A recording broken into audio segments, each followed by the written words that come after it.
Swami Vivekananda believed in the power of youth. Our next story is from Karnataka about a leader of youth brigade.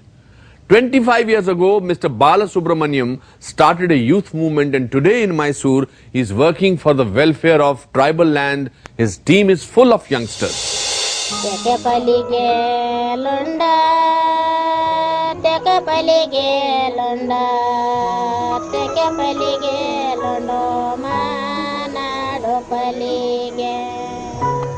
In the tribal heartland of Hegada Devankote near Mysore, any day that R. Balasubramaniam comes visiting is a reason to celebrate. For 25 years, Dr. Balu, as he is known as, has helped these Adivasis from the forests of Nagarhole in their toughest times. Dr. Balu came to Hegada Devankote offering free medical help. At that time, he thought that was the way to social service. I thought healthcare is what people need. And within a short time of running this hospital, I realized people care a damn about health. It is the next meal they're more worried about. And for them, falling sick meant that losing one day's wages more than anything else. He started by building this small hospital in Kenchanhalli. Over the next few years, though, he fought with the government and the Human Rights Commission to get the tribals land they had lost to dams and national parks. He fought to get them basic rights and education. His school has now seen over 400 tribal children study up to class 10. Not an easy task, considering tribals don't like being closeted in classrooms. They revel in the outdoors. And that's why he built open schools with no doors or windows, just a learning ground where children can come and go and are never forced to study. One day I told them, we had in this campus, we had some 150 trees. I said, go around, collect different leaves, and so come back and count and tell how much you got. And this boy Manju brings 168 different kinds of leaves. And you must remember, he's only 6 or 7 years old.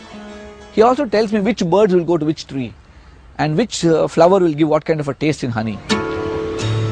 Learning from the tribals is something Dr. Balu loves doing as much as teaching them.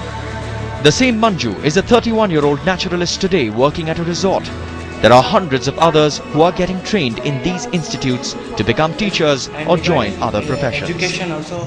It's not every day that you see someone give up 25 years of his life, indeed his entire youth, to working for tribals. But Dr. Balu says it's a mission he never went back on because of what he learned from Swami Vivekananda. Statements like, I hold every man a traitor, who having been educated at people's expense pays not the least heed to them.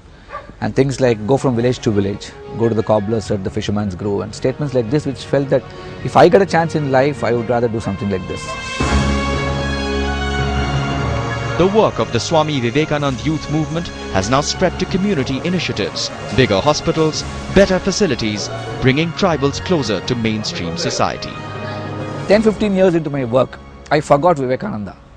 I got lost. I got carried away by my own ego and thought, oh, I'm doing all this. I'm running these schools, I'm running these hospitals, thousands of people are benefiting by my work, so I must be great. Suddenly you were knocked on the head and said, what the hell are you doing?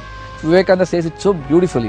I read this sentence which says, all the hospitals you build, all the schools you construct can be washed away with one cyclone or taken away by one flood. It looked as though these words were written for me when I read it. So he says, don't think you're special by doing all this service. Consider yourself privileged that you've been given an opportunity to serve the poor. The next level, Dr. Balu says, is to build leaders. He wants to handpick a few young boys and girls to train them to be morally strong leaders and shape India. Well, this is all we could package.